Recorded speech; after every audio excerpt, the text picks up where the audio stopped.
Hello दोस्तों, अगर कहानी अच्छी लगे तो चैनल को लाइक और सब्सक्राइब करना ना भूलें।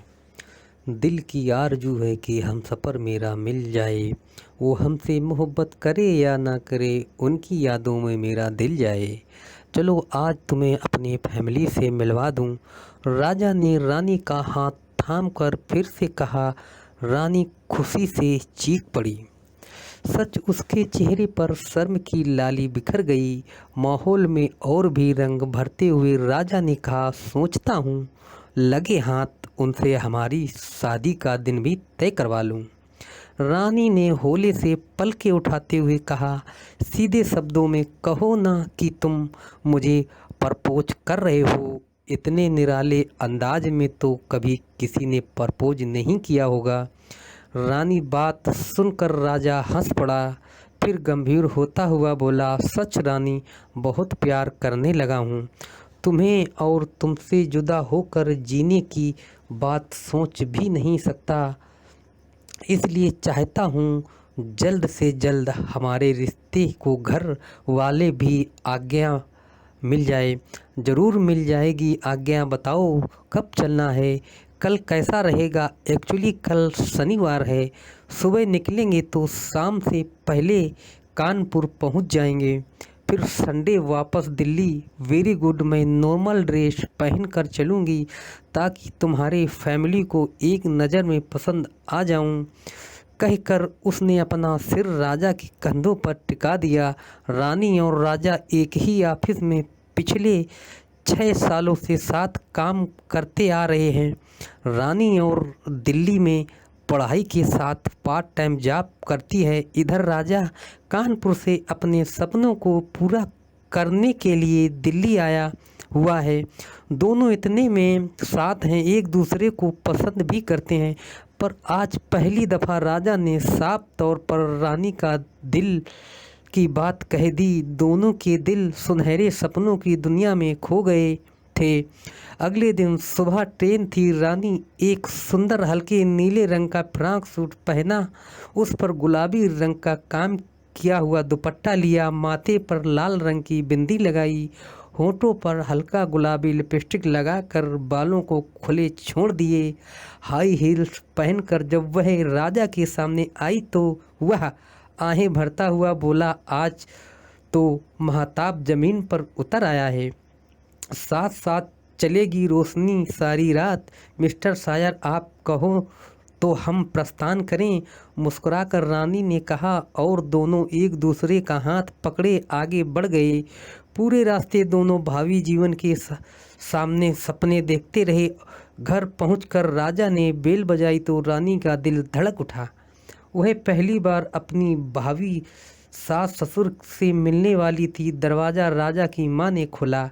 पीछे से उसके पिता भी आ गए। रानी ने जल्दी से दुपट्टा सिर पर रखकर सास ससुर के पैर छुए और आशीर्वाद लिया। सास ने उसे गले से लगा लिया और प्यार से अंदर ले आई। इधर रानी बात को लेकर चकित थी कि पहली बार मिलने के बावजूद उसे राजा के माता पिता का चेहरा जाना पहचाना सा लग रहा था। वह असमंजस में थी, स्थिति में थी। थोड़ी देर की बातचीत के बाद आखिरकार उसने अपने मन की बात बोल ही दी। इस बार राजा के पिता एकदम हड़बड़ा से गए, मगर जल्द ही संभालते हुए बोले, देखा होगा बेटी तुमने कहीं आते जाते। फिर बात बदलते हुए पूछने लगे, तुम पटना में कहाँ रहती हो? जी, कंकरा बाग में। जवाब देकर रानी ने फिर सवाल किया, पर अंकल आप दोनों तो कानपुर में रहते हो और मैं दिल्ली में। आप कभी रानी से मिलने दिल्ली आए भी नहीं हो, फिर मैंने आप दोनों को कहाँ देखा होगा?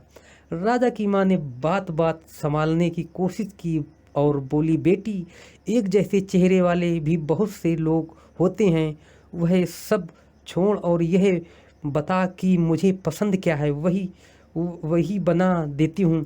रानी तुरंत उठ गई और बोली, अरे आंटी आप बैठो, मैं बनाती हूँ। इसके बाद रानी कोई सवाल नहीं किया।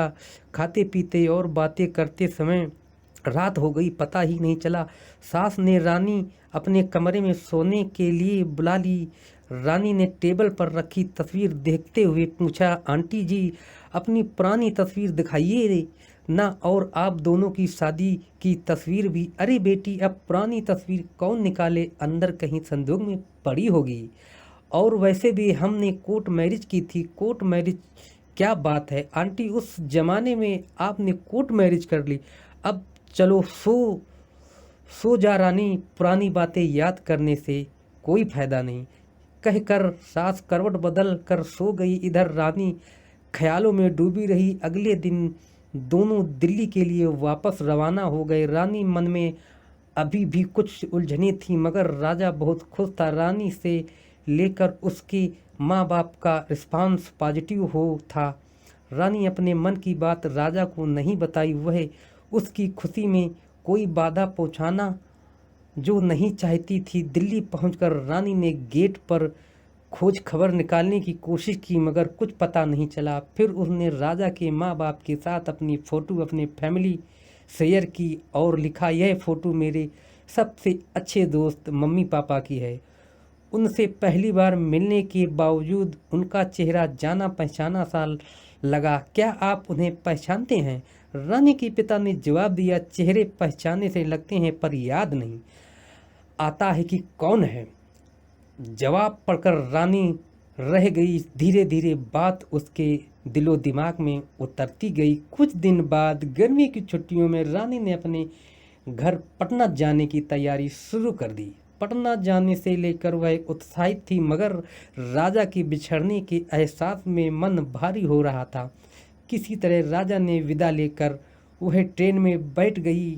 सारे रास्ते वह राजा और अपने रिश्ते को लेकर सोचती रही। अब वह राजा के बिना जीने की कल्पना भी नहीं कर सकती थी। पिछले कुछ दिनों में राजा उसके दिल के बहुत करीब आ गया था। हाथरस जंक्शन पर उतरते ही उसने दिमाग दिल्ली के गलियारों को भूलकर हाथरस की सड़कों पर आ टिका। अपने घर के आगे रुकते ही पुराना समय आंखों के आगे नाचने लगा। जब स्कूल में पढ़ने वाली रानी घर आंगन को गुलजार करती थी, वह मम्मी पापा की इकलौती लाडली बिटिया जो कि दरवाज़ा खोलते ही माँ ने उसे गले से लगा लिया। अपने कमरे का दरवाज़ा खोलते ही पुरानी यादों के साए फिर से उसके मन को छूने लगे। वह एक कोने में पटक कर वह बिस्तर पर लुढ़क गई। 2 दिन रानी ने जमकर आराम किया और मम्मी पापा को अपनी नई जिंदगी से जुड़े किस्से सुनाए। तीसरे दिन वह थोड़ी एक्टिव हुई और घर की सफाई करने लगी। सफाई के दौरान उस जाले लगी एक पुरानी तस्वीर दिखी। तस्वीर करीब 30-35 साल पहले की थी, जब उसके मम्मी पापा कॉलेज में थे।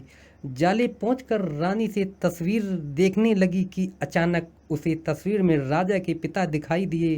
हालांकि वे काफ़ी बदले हुए नजर आ रहे थे, मगर वह उन दिन का चेहरा नज़र में ही पहचान गई कि बगल में ही उसे राजा की माँ भी दिख गई। रानी अब सारी बात समझ आने लगी थी कि क्यों उसे उस दोनों के चेहरे जाने पहचाने लग रहे थे। बचपन में उनसे कई बार वह फोटो बहुत ध्यान से देखी थी, पर उसे अब तक यह समझ नहीं आया था कि उसने मम्मी पापा ने राजा की फैमिली फ़ोटो पहचानने से मना क्यों कर दिया, जबकि वे कॉलेज में साथ थे। काफ़ी देर तक रानी सब सोचती रही, तभी उसे रीना काकी का ख्याल आया। उसने परिवार के साथ उनका रिश्ता बहुत पुराना था। रानी अपने साथ वह तस्वीर भी ले ली। मीना आंटी का बेटा अरुण उसके बचपन का साथी था। रीना काकी ने उसे देखते ही गले से लगा लिया। कुछ देर बैठने के बाद रानी वह तस्वीर निकाली और काकी को दिखाई। काकी तुरंत तस्वीर पहचान गई। तब रानी ने फैमिली तस्वीर दिखाई जिसमें वह भी थी। इस तस्वीर को देखकर काकी चौंकी और फिर बोली, अरे तुम रामू और टीना के कब मिले? वे दोनों कैसे हैं? बेटा आप जानती हैं इन्हें? हाँ मेरी बच्ची, वे तस्वीर दिखा अपने पापा वाली, उसमें भी तो वे दोनों खड़े हैं, पर मम्मी ने तो इन्हें पहचान नहीं। रानी बात सुनकर काकी थोड़ी गंभीर हो गई। फिर बोली, जैसे पहचानोगे उसका घर जो जलाया था, तेरे पापा के घर जलाया था, पर क्यों? काकी क्योंकि उस वक्त तेरे पापा की बुद्धि मारी गई थी। सरपंच के इशारों पर चलते थे। सरपंच ने आदेश दिया था कि उनकी बरादरी का लड़का एक दलित लड़की से शादी नहीं कर सकता। रानी दलित थी ना। सरपंच के लठैतों को भेजा उनका घर जलाने को। बस तेरे पापा भी निकल लिए साथ। वह भी नहीं सोचा कि अपने दोस्त का घर जलाने जा रहे हैं। उसकी आंख तो तब खुली जब उनके पुश्तैनी घर पूरी तरह जलाने के बाद सरपंच के लड़कों ने रामू के बूढ़े माँ बाप को भी मार डाला। छोटी बहन को घर में जिंदा जला दिया। यह सब देखकर तेरे बाप की रूह कांप उठी और उसने उसी दिन से सरपंच का साथ पूरी तरह छोड़ दिया। उधर रामू और टीना किसी तरह अपनी जान बचाकर कहीं भाग गए। वे कहाँ गए, उनके साथ क्या हुआ, यह कोई नहीं जानता। रानी चुपचाप काकी में यह बीती कहानी सुनती रही। उसकी आंखों के आगे अब सब कुछ स्पष्ट हो चुका था। क्या आप मुझे उनका जला हुआ घर दिखा सकती हो? बेटा, उनका पुश्तैनी घर तो सालों पहले खंडहर में तब्दील हो चुका है और आज तक खंडहर ही है। कोई नहीं जानता उधर। तू कहती है तो मैं अजय को भेजती हूँ तेरे साथ। रानी के साथ वह खंडहर नुमा घर को देखने पहुँची। टूटी जली इमारतें, खाली पड़ी आधे अधूरे कमरे, दरकी हुई दीवारें, दम घुटता वीरानापन, सब चीख चीख कर उस स्नेह काली रात का दर्द बयां करने दिखी। रानी मोबाइल की से तस्वीर खींची। एकाएक जगह जाकर उस दर्द को महसूस किया। फिर अपने घर लौट आई। दिल्ली आकर वह राजा के पिता से मिली और भरी आंखों से उन्हें धन्यवाद कहा तो उन्होंने चौंकते हुए रानी और देखा। रानी ने कहा, अंकल, मैं पटना के कंकड़बाग में उसी मोहल्ले में रहती हूँ जहाँ कभी आप दोनों भी इतनी मुसीबतें आने के बाद भी आपने आंटी का साथ नहीं छोड़ा, अपने प्यार को निभाया, इतनी हिम्मत दिखाई। You are great uncle.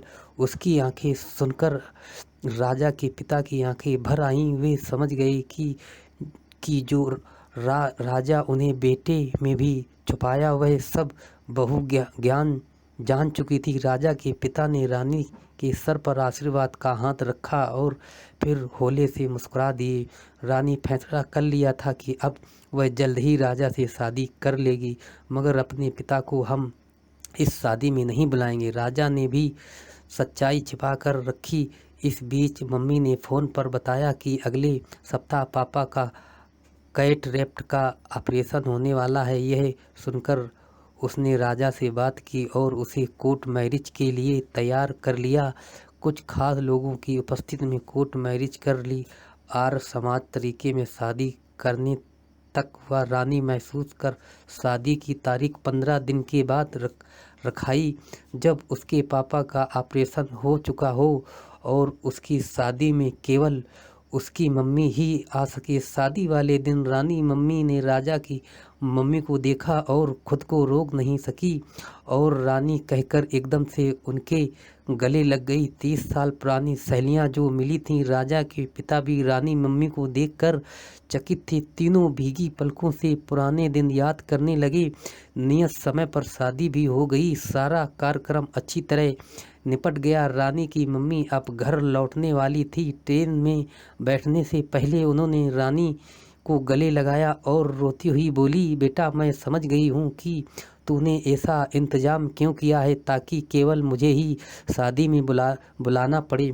देख बेटा, तेरे पापा के हाथों तेरे सास ससुर के साथ गलत हुआ था, मैं यह मानती हूँ, मगर उस दिन से तेरे पापा बिल्कुल बदल भी गए और उन्हें अपने किए पर बहुत पछतावा भी है। मुझसे शादी होने के बाद उन्हें प्यार की गहराई का एहसास भी हो चुका है।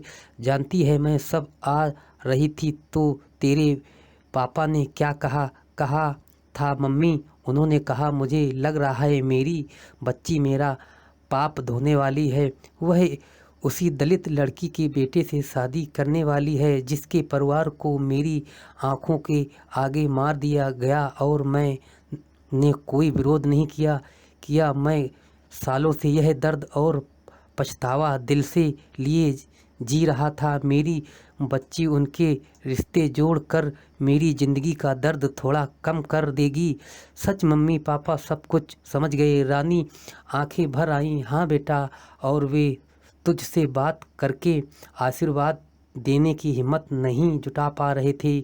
उन्हें लगता है कि यूँ तू उन्हें माफ़ नहीं कर पाएगी। ऐसा नहीं है मम्मी पापा को कहना, हम जिंदगी की नई शुरुआत करने कहकर उससे मम्मी को गले से लगा लिया। उसकी आंखों में खुशी के आंसू थे। हेलो सर, कहानी अच्छी लगी तो चैनल को लाइक और सब्सक्राइब करना ना भूलें।